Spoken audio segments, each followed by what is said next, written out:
नमस्कार, मैं रीना चांदवंशी आज फिर से एक और वीडियो लेकर आई हूँ। आप सबका बहुत बहुत बहुत तहे दिल से शुक्रिया है जो मेरे वीडियोस पसंद कर रहे हैं और जो मेरे वीडियो शेयर कर रहे हैं। जो मेरा मोटिव था, मतलब पूरा मुहिम जो मेरा था कि कैसे मैं गिरधारी तक और लोगों तक अपनी बातें पहुँचाऊँ, उसकी फैमिली तक अपनी बातें पहुँचाऊँ, जो मुझे कभी बताने का मौका ही नहीं मिला। तो मैं आज वीडियो के माध्यम से जो पहुँचा रही हूँ, लोगों तक पहुँच रहा है, मुझे बहुत अच्छा रिस्पांस मिल रहा है। सबका तहे दिल से शुक्रिया करती हूँ और सब मेरे साथ यूँ ही सपोर्ट करिएगा, बने रहिएगा। और मैं आज दिल की बात ये शेयर करूँगी कि मेरा जो मेन उद्देश्य था वो कंप्लीट हो चुका है। मुझे ये मन में था कि जब मैं कोर्ट में मेरा मैटर चल रहा था और जो मेरे अंदर बदले की भावनाएं आई थी कि मैं अच्छे से नहीं रह सकती, तो इसको भी क्यों समाज में घूमने दूँ, खुला क्यों छोड़ूँ, खुला क्यों घूमने दूँ, इसके ऊपर भी तो समाज का दबाव रहना चाहिए। तो आज वही सब कुछ हुआ आप लोग के माध्यम से। मुझे बहुत खुशी हो रही है कि आज मेरा जो उद्देश्य था वो पूरा हुआ। आज समाज में मेरे वीडियोस के ज़रिए सब कोई जानने लगे हैं, इसके परिवार में पहुंच रहा है, इसके परिवार के क्लोज में पहुंच रहे हैं वीडियोस, इस मेरे पति के परिवार में लोगों को तक पहुंच रहे हैं, समाज में पहुंच रहा है, समाज के बाद में और भी जगह पहुंच रहे हैं वीडियोस। तब जाके लोगों को ये पता चला कि एक ऐसा आदमी है समाज में जो ऐसी कुरीतियाँ फैला रहा है, तो लोग समझने लगे हैं। और मेरा बस यही उद्देश्य था कि लोगों तक बात पहुँचे। और मैं अकेले सर्वाइव कर रही हूँ तो मुझे अकेला अब फील नहीं होता। अब मुझे बहुत सारे लोग जानने भी लगे हैं। मुझे फ़ोन कॉल्स आते हैं कि मैडम आप वही हो क्या, दीदी आप वही हो क्या जिसके हस्बैंड ने 2 शादियाँ कर लिया है। तो आज मुझे दुख नहीं होता, जो दुख तकलीफ थी वो उससे मैं ऊपर आ चुकी हूँ, मैं गुजर चुकी हूँ। अब मुझे अब दुख नहीं होता सुनने में। तो इस वीडियो में मैं आगे ये भी बताऊंगी, मेरा एजुकेशन बताऊंगी और सब कुछ बताऊंगी। और कैसे मैं अप एंड डाउन मेरे लाइफ में आया, कैसे मैं कहाँ से कहाँ थी और कहाँ से कहाँ पहुँच गई, सब कुछ बताऊंगी इस वीडियो के माध्यम से। तो फिर और शुक्रिया अदा कर दूं मैं लोगों का कि समाज में सब लोग गिरधारी नाम से एक आदमी को जानने लगे हैं। फ़ोटो भी मैं डालूंगी आगे, इसके परिवार की, इसकी और मेरे हस्बैंड की, मेरे हस्बैंड के परिवार की, और सब लोगों की फ़ोटो डालूंगी ताकि बाय फेस भी लोग जानने लगे। और मेरा उद्देश्य कंप्लीट हो चुका है। अब मैं ग्रुप में फ़ोटोज़ वीडियोस कुछ नहीं डालूंगी, क्योंकि मैं सिर्फ ये चाहती थी कि मेरे समाज में ये पता चले कि एक आदमी ने इतने लोग मेरी लाइफ ख़राब किया है। मुझे बहुत सारे लोग जानने भी लगे हैं। अगर मैं अब कहीं जाऊंगी भी तो लोग मेरे बारे में जाने तो। और एक और बात कहना चाहूँगी कि जब मैं वीडियोस डाल रही हूँ तो मेरे लिए बहुत सारे रिश्ते के लिए कॉल्स आ रहे हैं। तो मैं आप सब बंधुओं से ये कहना चाहती हूँ, आप सब सामाजिक बंधुओं से, कि मैं शादी नहीं कर रही हूँ, मैं सिंगल रहूँगी। क्योंकि हर कुछ से, हर चीज़ों से मैं सीखती हूँ। तो लाइफ में मेरे साथ इतनी बड़ी घटना घटी तो इससे भी मुझे सीखने को मिला। हम लोग के अंदर क्यूरियसिटी बहुत सारी है, मतलब सीखने की चाहत बहुत सारी है। और मुझे फ्रेंड भी वैसी मिली जिसके अंदर सेम, मतलब सीखने की चाह, आगे बढ़ने की चाह, कुछ करने की चाह, ऐसी फ्रेंड भी मुझे मिली। तो हम लोग ने सोचा क्यों ना, उस टाइम क्राइम भी बहुत हो रहे थे लड़कियों के लिए, और वो समय ऐसा था जिस टाइम लड़कियां आगे बढ़ने के उसमें थी कि आगे बढ़ रही हैं लड़कियां, और क्राइम भी बहुत सारे हो रहे हैं। तो हम दोनों ने सोचा क्यों ना हम लॉ कर लें। लॉ करने से क्या रहेगा कि हमें हमारे अधिकारों के बारे में जानकारी मिलेगी, हमें समाज में कैसे रहना है वो जानकारी मिलेगी, क्या रूल्स एंड रेगुलेशंस होते हैं वो जानकारी मिलेगी, और बहुत सारी चीज़ें सीखने को मिलेगी। तो हम लोग ने बीएससी करने के बाद में हम लोग ने मन बनाए, तो क्यूरियसिटी बहुत सारी हम लोग के अंदर थी। तो हम लोग ने मन बनाया कि अब हम लॉ करेंगे। तो हमने सतपुड़ा लॉ कॉलेज से लॉ करने के लिए एडमिशन करा लिया। फिर हम लॉ करते रहे। लॉ करने के बाद में हमने बहुत कुछ सीखा, बहुत सारी चीज़ें सीखी। और उस टाइम मैं पहली बार अपने घर से निकल के छिंदवाड़ा अप एंड डाउन कर रही थी अपनी फ्रेंड के साथ। तो बाहर भी निकलो तो बहुत सारी चीज़ें सीखने को मिलती है। तो हम लोग ने फिर लॉ किया साथ पे और बहुत कुछ सीखा, हमने सारी चीज़ें सीखी उसमें। और फिर उसके बाद में हम लोग के अंदर, जब मैंने बताई कि सीखने की बहुत चाह है, तो मेरी फिर शादी फिक्स होगी। मैं 13 की पास आउट हूँ, लॉ मैंने 13 में पास आउट किया है, 13 में मेरी शादी जुड़ गई। अब लाइफ में ऐसा टर्निंग पॉइंट आया जहाँ ग्रोथ रुक सी गई थी। अब मेरी फ्रेंड जो रेटिना है उसने फिर से अ, वो उसने बीएससी नर्सिंग किया, फिर वो अभी नर्सिंग के फील्ड में चली गई है। वो अभी नर्सिंग ऑफिसर है वो। तो उसके बाद में मैंने लॉ के फील्ड के बाद में मेरी लाइफ में एक टर्निंग पॉइंट आया जहाँ मेरी शादी फिक्स हो गई। जब मेरी शादी हुई तो मैंने ये सोच के शादी किया था, क्योंकि मैं ना, मेरी मम्मी है ऐसी, असली में मेरी मम्मी की तरफ मेरा नेचर गया है। मेरी मम्मी के अंदर सीखने की बहुत चाह है, चाहे वो छोटे बच्चे से भी क्यों ना सीखना पड़े, वो सीख लेती है। सेम एज इट इज़ मेरे अंदर भी वही गुण है कि मुझे कहीं से भी कुछ सीखने को मिलता है तो मैं सीख लेती हूँ और उसको अपनी लाइफ में ऐड करती हूँ कि क्या हम अच्छा कर सकते हैं। तो मेरा ऐसे ही नेचर था कि क्या हम अच्छा कर सकते हैं। तो मेरी जब शादी जुड़ गई तो मैंने उस फैमिली में क्या देखा, आज बता रही हूँ मैंने उस फैमिली में देखा, उनके विचार जब सुने मंच में, गिरधारी मेरे पति के बड़े भाई गणेश चांदवंशी और वंदना चांदवंशी के विचार सुने मंच में। जब वो बोलते हैं तो उनके विचार ये थे कि नारी का सम्मान करो और नारी का उत्थान करो, नारी को आगे बढ़ाओ, नारी की हेल्प करो। तो मुझे ये विचार इतने अच्छे लगे कि मैंने कहा मुझे यही तो चाहिए। मुझे एक प्लेटफॉर्म शादी के साथ साथ, मतलब उस टाइम ऐसा होता था कि शादी करना नेसेसरी होता था कि शादी करना ही है और शादी भी एक पार्ट है लाइफ का। तो मैंने सोची क्यों ना शादी के साथ साथ लाइफ में ग्रोथ करने का भी मौका मिलेगा। तो ऐसा परिवार मिल रहा है तो मैं ना क्यों कहूँगी। भले मेरे हस्बैंड कैसे भी दिखे, पर नेचर अच्छा था उसका। उस टाइम तो नेचर यही था जो उसके भाई और भाभी कहते थे ना, सेम ऐसे ही नेचर था। नारी उत्थान की बात करते थे और मतलब फीमेल्स को कैसे आगे बढ़ाना, सपोर्ट कैसे करना, इसकी बातें करते थे। लेकिन मुझे ये नहीं पता था कि ये सिर्फ बातें करते हैं। इनकी फैमिली में ऐसा कुछ भी नहीं है, ढकोसला, झूठ झूठ झूठ। तो चलिए, फैमिली के बारे में तो बहुत कह दिया, आज मैं अपने बारे में कहूँगी। तो मैंने ये सोच के शादी कर लिया कि लाइफ में टू इन वन काम चलेगा, लाइफ भी आगे बढ़ेगी और बहुत कुछ करूँगी भी मैं। पर मेरी लाइफ, मुझे नहीं पता था वहाँ मैं जब शादी कर रही हूँ तो बिल्कुल अपोजिट हो जाएगी। कि मुझे इतनी ग्रोथ मेरी कभी नहीं रुकी जितनी वहाँ जाके मेरी ग्रोथ रुक गई थी। हर चीज़ मेरे साथ गलत हो रहा था, मतलब कुछ भी अच्छा नहीं हो रहा था। तो ये सब हुआ मेरे साथ। उसके बाद में शादी के बाद में, जब शादी से मैं अलग हुई 2018 में, 2013 से 2018 तक मेरी लाइफ ऐसी चलती रही जहाँ मुझे जीरो ग्रोथ, मुझे कुछ भी हासिल नहीं हुआ उस लाइफ में, कुछ भी हासिल नहीं हुआ। एक शादीशुदा लाइफ का मोटिव जो रहता है कि एक प्यार की निशानी बोलते हैं या बच्चा बोलते हैं, वो भी हासिल नहीं हुआ। मतलब कुछ भी मैं हासिल नहीं हुआ उस रिश्ते से। तो जब मैं अलग आई, तो अलग हुई तो मुझे ऐसा लगा मेरी फैमिली, अच्छा मैं ज़्यादा एक ही चीज़ में ज़्यादा दिन तक नहीं रह सकती। मतलब दुख है तो मैं ज़्यादा दुख में, भले मेरी कितनी भी तकलीफ़, कितनी भी बड़ी मुझे तकलीफ़ हो, पर मैं उस दुख में ज़्यादा दिन नहीं रह सकती। मेरा ऐसा शुरू से ही नेचर है कि मैं जल्दी निकल जाती हूँ, जल्दी निकलने की कोशिश करती हूँ उस दुख से।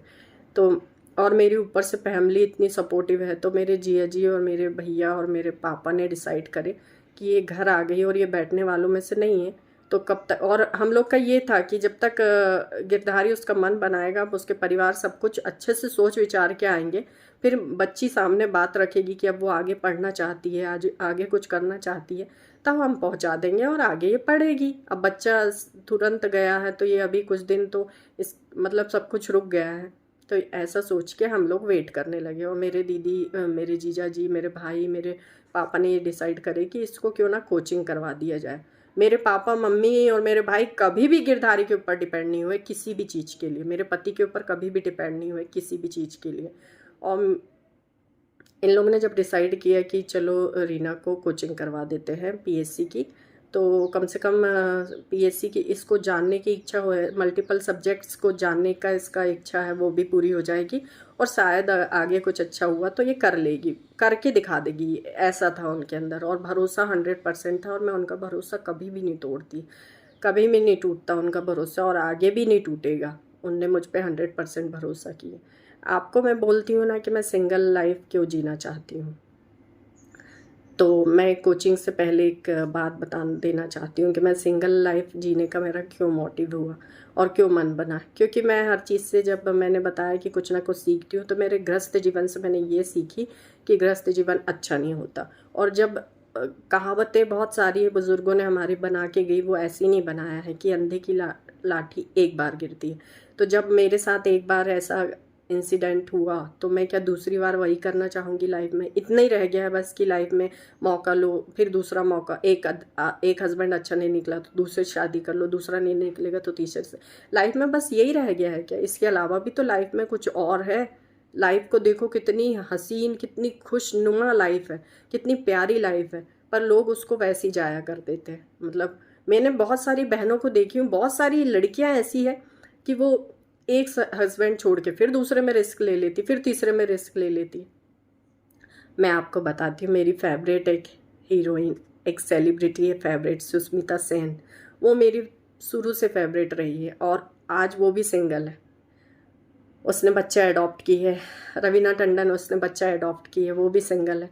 करिश्मा कपूर, अब वो भी सिंगल है। मलाइका अरोरा, इतनी सारी सेलिब्रिटीज़ जो आज सिंगल है। तो क्या मैं सिंगल नहीं रह सकती? उसमें क्या हो गया? अब सोच बदल गई है, लोगों की सोच बदल गई है, मेरी सोच बदल गई है कि शादी एक ज़रूरी चीज़ नहीं है कि शादी करो बस और यही सब करते रहो।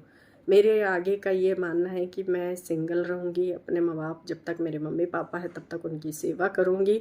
उसके बाद में कोई भी एक अच्छा सा आश्रम ज्वाइन करके अपनी ग्रोथ सारी चालू रखूँगी। मैं जब तक इस दुनिया में हूँ, जब तक सीखती रहूँगी और अपने आप को आगे बढ़ाते रहूँगी।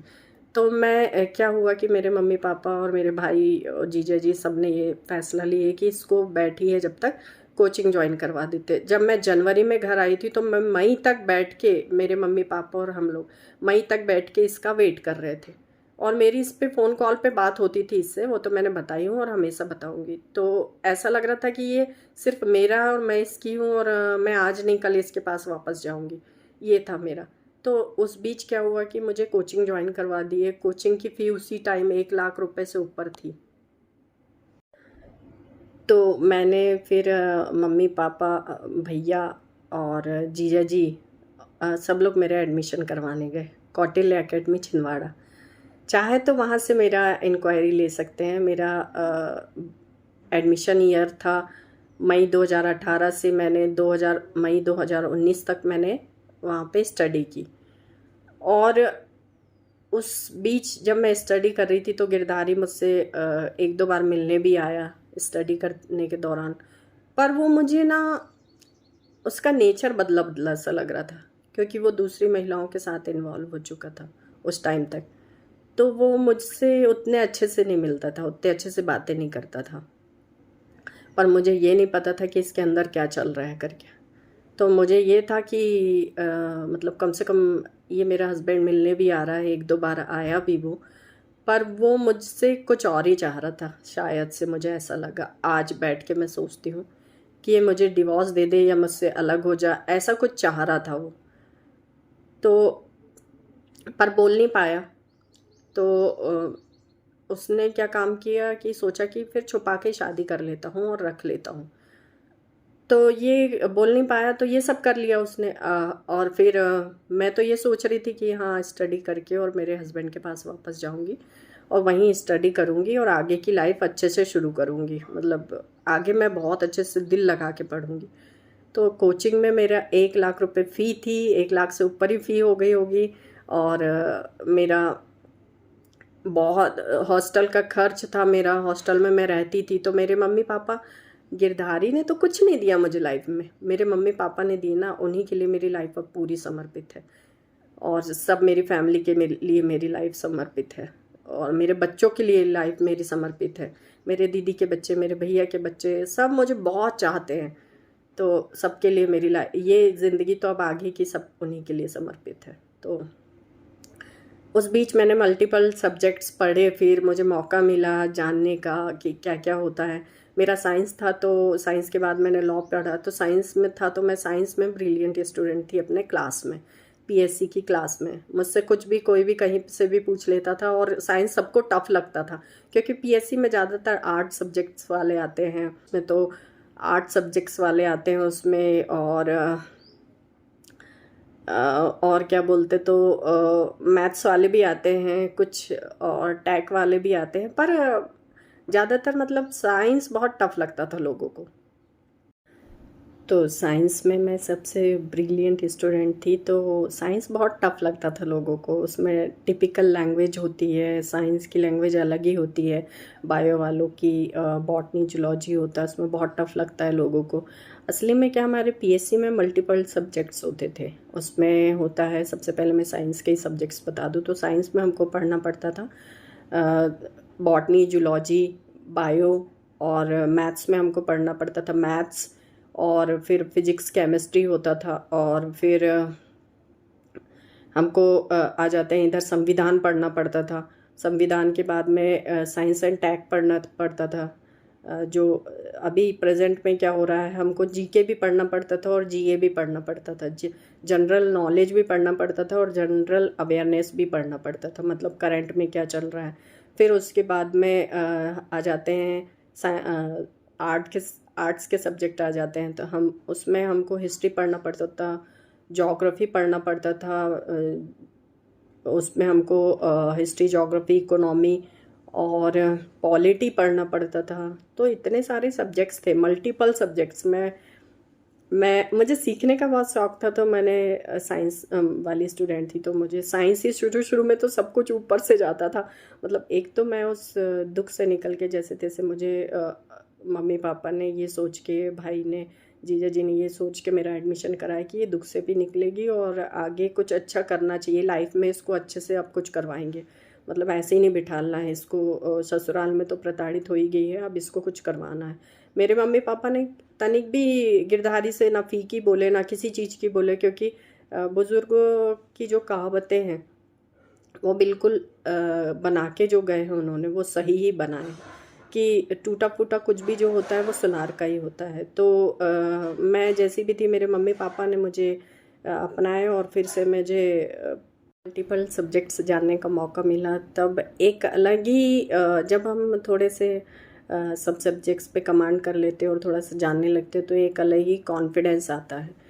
तो तब मैं धीरे धीरे उस मेरे बच्चे के गम को भूली और फिर कॉन्फिडेंट हुई। लेकिन एक और फिर मेरे साथ घटना ये घट गई कि मैं एकदम अपने पीक पे थी जिस टाइम मेरे ये पीएससी के पेपर होने वाले थे। मैं एकदम पीक में थी, पीएससी के पेपर होने वाले थे। उसी टाइम मेरा एक कॉल आ जाता है मुझे। वो फ़ोन कॉल मुझे एकदम दुख में डाल देता है कि मुझे ये आस तो थी कि मैं कोचिंग करके रख लेती हूँ, फिर जब तक गिरधारी भी सुधर जाएगा, उसके परिवार भी सुधर जाएंगे, वो सब घर आएंगे तो मम्मी पापा उनसे बातें करेंगे कि अब बेटी को पढ़ना है, आगे पढ़ने देना, और अब जो भी हो गया बेटी के जाने के बाद से अब आप लोग अच्छे से रहो, और वो आगे कुछ करना चाहती है और हमने कोचिंग करवा दी है तो मैं आगे उस पर ध्यान देना, ये सब बोल के और घर पहुँचा देते मुझे। पर क्या हुआ कि उस बीच में मुझे एक फ़ोन कॉल आया। वो फ़ोन कॉल ने मेरे पूरे माइंड को डिस्टर्ब कर दिया। ये कि मेरे हस्बैंड ने 2 शादी करके एक साथ घर ले आया। कभी किसी का ब्रेकअप हुआ होगा और जो चीट हुए होंगे उनको तो वो आप याद करना और मेरे दुख को समझना कि मेरे अंदर क्या रहता है कि किसी भी चीज़ में मैं अपने आप को झोंक देती हूँ। या पढ़ाई करूँगी तो सिर्फ पढ़ाई में झोंक दूँगी अपने आप को, या तो मुझे ऐसी खबर मिली है तो मैंने अपने आप को पूरा इसमें झोंक दी कि ऐसा क्यों हुआ, क्या हुआ। पढ़ाई से बिल्कुल 1-1.5 लाख रुपए फ़ी लगी थी, मेरा हॉस्टल का रेंट लगा था, सब कुछ मैंने बगैर सोचे समझे और सब कुछ छोड़ दी मैंने, पढ़ाई लिखाई सब छोड़ दी और पागलों की तरह हरकतें करने लगी मैं कि क्यों किया मेरे हस्बैंड ने, ऐसा क्यों किया, मेरे अंदर क्या कमी थी, मेरे अंदर ऐसा क्या था कि इसने बाहरी 2 औरतों को ले आया। मतलब मैं बहुत उस टाइम ज़्यादा डिप्रेशन में चली गई थी। जितना बेटी के गम से तो मैं पढ़ाई लिखाई से धीरे धीरे उभर रही थी, पर उस टाइम मैं ज़्यादा डिप्रेशन में चली गई थी कि मतलब चीट ईगो हर्ट हो जाता है, किसी भी फीमेल का ईगो हर्ट हो जाता है जब उसका हस्बैंड कहीं और मुंह मारने लगता है। तो मेरा ईगो इतना हर्ट हो गया था और मेरे साथ ऐसा किया तो किया क्यों, और वो भी ऐसे दिखने वाले आदमी ने, मतलब जिसकी कोई भी मतलब सोच भी नहीं सकते थे हम। मैंने आपको 2-4 वीडियो में पहले कहा कि मैंने इस तरीके का हस्बैंड क्यों चुना था। क्योंकि मुझे सिक्योरिटी रहे ज़िंदगी भर की, मेरा हस्बैंड मुझे छोड़ के कहीं नहीं जाएगा, मैं उसकी हूँ और वो मेरा है। और फिर लाइफ में तो इसके अलावा भी और चीज़ें होती है ना, लव अफेयर करना, इधर अफेयर करना, उधर अफेयर करना, गंदी हरकतें करना, इसके अलावा भी और है लाइफ में कुछ करना। तो मुझे लाइफ में और कुछ करना था कि ऐसा हस्बैंड, ऐसा परिवार मिल गया, अब मुझे लाइफ में कुछ बड़ा करना है। तो ये सोच के मैं लाइफ जी रही थी। मेरे अंदर फिर ये सब सहन नहीं कर पाई मैं, और मेरे मम्मी पापा ने तो भी कॉपरेट करे, सब ने कॉपरेट करे। 1-1.5 लाख रुपए फ़ी लगी है, मेरे हॉस्टल की फ़ी अलग, मेरे कोचिंग की फ़ी अलग। ये सब मेरे मम्मी पापा ने कुछ नहीं सोचे, मेरे साथ ही वो मेरा मैं जो जैसा करना चाहती थी, मैं जो सोचती थी, वो मेरे साथ में हाँ मिलाते चले गए। तो मेरे मम्मी पापा ने मुझे एक भी बार नहीं बोला कि तू ऐसा क्यों कर रही है, तू सिर्फ पढ़ाई में मन लगा, तू ऐसा कर। उनको मेरे दुख में दुखी होने लगे वो। जब मुझे पता चला कि गिरधारी ने ऐसा क्यों किया, क्या किया, मैं जानने के लिए एकदम उत्सुक हो गई। मतलब उत्सुक नहीं, जानने के लिए एकदम तड़पने लगी कि क्या है इसके पीछे, राज क्या है इसके पीछे, रीज़न क्या है ये सब करने के पीछे। तो मेरा पूरा पढ़ाई से मन उचट गया और मैं ये सब में लग गई फिर। और ये सब में लगी तो मुझे दुख के अलावा कुछ नहीं मिला, फिर से एक बार दुख मिला, और सारी हकीकत मेरे सामने आती गई तो और दुख होते गया मुझे। और जब पूरी हकीकत आई कि इसने 2 शादी कर लिया है और रह रहा है मेरा हस्बैंड, और इसका परिवार भी पूरा साथ दे रहा है, तो मुझे सिर्फ दुख हुआ। पर मैंने बहुत कुछ अचीव कर रखा था तब तक। मतलब मैं पूरा ये सिंपैथी गेन करने के लिए, मेरा मुहिम ये सब इसके लिए नहीं है वीडियो बनाने का। मैंने तब तक के ये अचीव कर लिया था, जब मैंने ये सब को डाइजेस्ट करी। इसमें भी टाइम लगा कि 2 औरत को मतलब एक्सेप्ट करने में भी टाइम लगा कि हाँ ऐसा भी होता है। धोखे के बाद में जब हम रिकवर होते हैं, तो उसके बाद तक मैंने बहुत कुछ अचीव कर रखी थी कोचिंग करके। तो जो मैंने पढ़ाई करी थी उसका मुझे बहुत कुछ फ़ायदा हुआ बाद में। क्या होता है कि पढ़े लिखे लोग को कोई भी चूतिया नहीं बना सकता। क्या पढ़े लिखे रहने से कहीं भी किसी भी फील्ड में, और मैं तो मल्टीपल सब्जेक्ट्स पे कमांड कर चुकी थी, तो मैं किसी भी फील्ड में कहीं पे भी कुछ भी मैं बात कर सकती थी उस मैटर में। तो फिर मेरे जब मल्टीपल सब्जेक्ट्स में कमांड हो गए थे, तब तक मैं बहुत कुछ सीख चुकी थी लाइफ में। तो जब मैं दुख से बाहर निकली तो मैंने इसी को यूटिलाइज़ किया कि मैं क्या कर सकती हूँ और आगे। तो मुझे आज कहीं पे भी किसी भी फील्ड में बात करने में कोई डर नहीं लगता, कोई शर्म नहीं आती, क्योंकि मैं सब सब्जेक्ट्स को जान चुकी हूँ और सब विषय में बात कर सकती हूँ मैं। तो ये तो मैंने अचीव करा लाइफ में। मैंने खोई हूँ तो बहुत कुछ अचीव भी करी हूँ। तो जब मैं अब धीरे धीरे ये सब डाइजेस्ट कर ली कि गिरधारी ने 2 औरत ला लिया है, अब तो मेरा क्या आगे। तो मैं अपने आप को अच्छा बनाने में लगी हूँ, सही रास्ते पे लेकर जा रही हूँ मैं। और मेरा ग्रुप में वीडियो डालने का इंटेंशन सिर्फ ये है कि लोगों को इसकी हकीकत, मुझे जो बदले की जो मेरे अंदर भावना आई थी, वो यही तो थी कि जब मैं परेशान हूँ, मैं अच्छे से नहीं रह सकती, तो ये 2-2 शादी करके इसको कैसे अच्छे से रहने दे सकती हूँ मैं। तो मेरा ग्रुप में डालने का इंटेंशन सिर्फ ये था।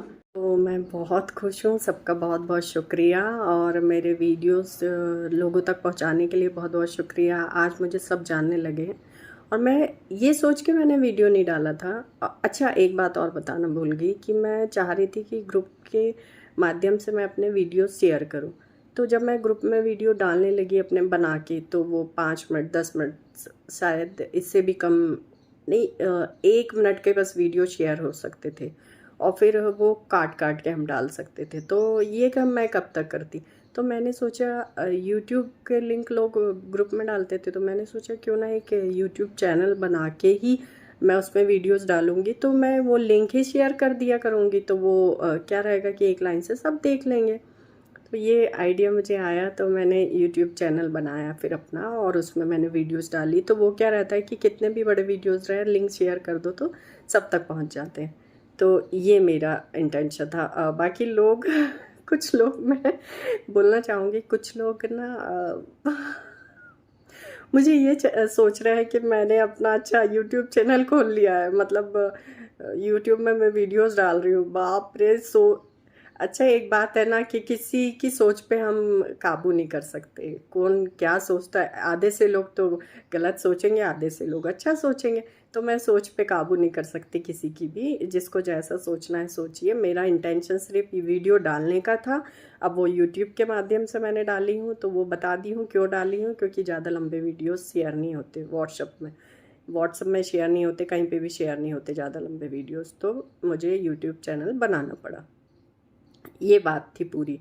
अच्छा, अब उसके बाद मैं बोलती हूँ कि मुझे बहुत खुशी हो रही है कि मेरे समाज में लोगों तक मेरी बात पहुँची और सब अच्छा रिस्पांस दे रहे हैं। बहुत से लोग मैं नहीं जानती, मैंने कहा ना अभी कि मैं किसी के सोच में काबू नहीं पा सकती, तो लोग मुझे कुछ लोग पढ़े लिखे मुझे कॉल करके बोल रहे हैं कि चैनल आपका मोनेटाइज हो गया। तो अरे मैं कितने बार समझाऊं कि नेम फेम मनी तो हर कोई पाना चाहता है, इसमें दो राय नहीं। नेम फेम मनी हर कोई पाना चाहता है। जब मैंने नेम के लिए सोची थी और फेम के लिए सोची थी, मतलब name fame in the sense कि जब मैंने ये सोच के, तो मैंने ऐसा सोचा कि यूट्यूब में वीडियोस थोड़े लंबे भी शेयर हो जाएंगे, क्योंकि जब बातें करने बैठो ना तो ऐसा लगता है कि ये भी छूट गया, वो भी छूट गया, ये बोलना रह गया, ऐसा मतलब कितनी बातें करें। और अच्छा लगता है बातें करना ऐसा लगता है कि सच बताऊं, ऐसा लगता है कि मैं सामने आमने बातें कर रही हूँ लोगों से, अपनी फीलिंग शेयर कर रही हूँ। मुझे ना अब बहुत अच्छा लगता है सच बता रही हूँ। तो लोग मेरे बारे में ये सोचना छोड़ दें। और हाँ, एक और बात, एक इम्पॉर्टेंट बात है। क्या होता है कि लोग मेरे वीडियोस देख रहे हैं तो मेरे पास बहुत सारे रिश्ते के भी कॉल आ रहे हैं।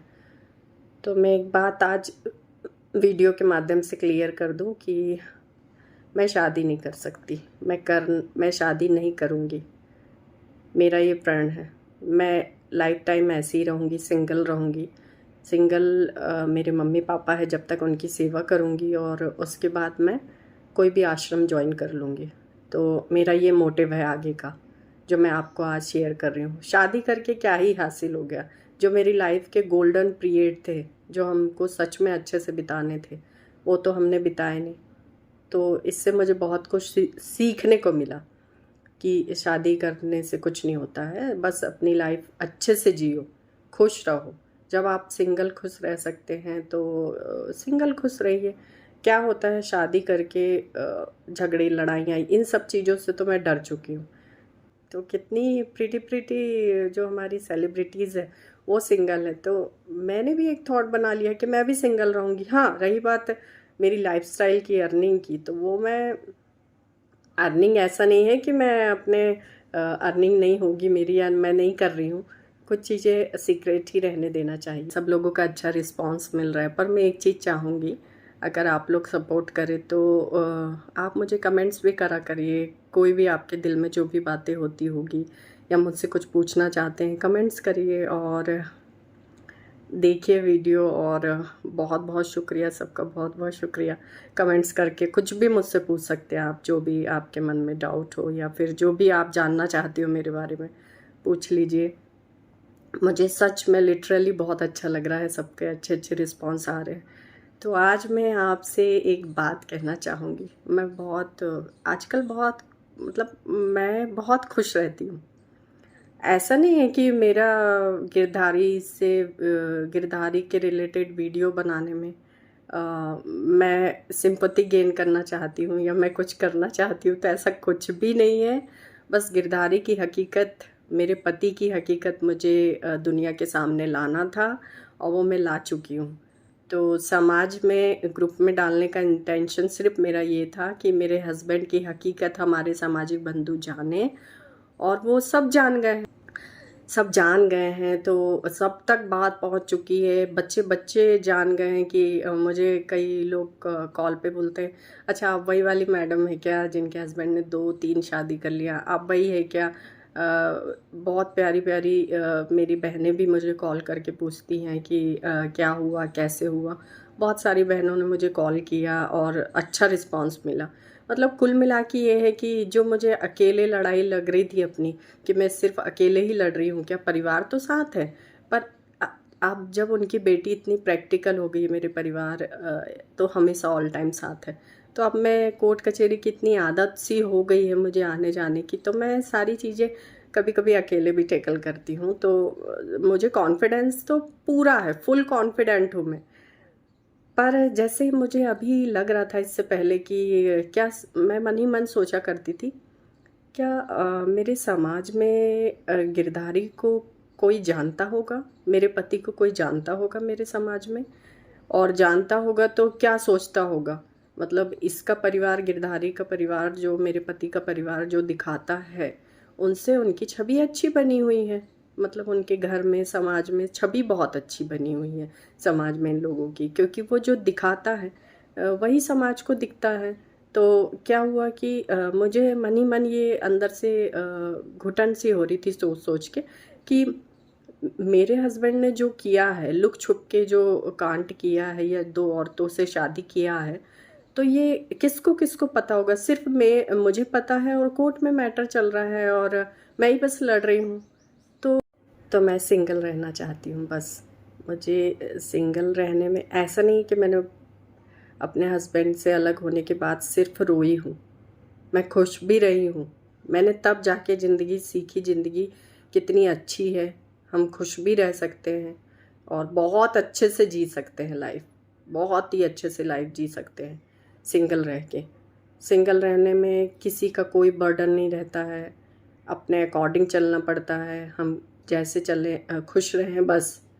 और मम्मी पापा इतने कोऑपरेटिव है, इतने अच्छे हैं, मतलब इसीलिए मैं सिंगल रहना चाहती हूँ कि मम्मी पापा की सेवा करूँगी।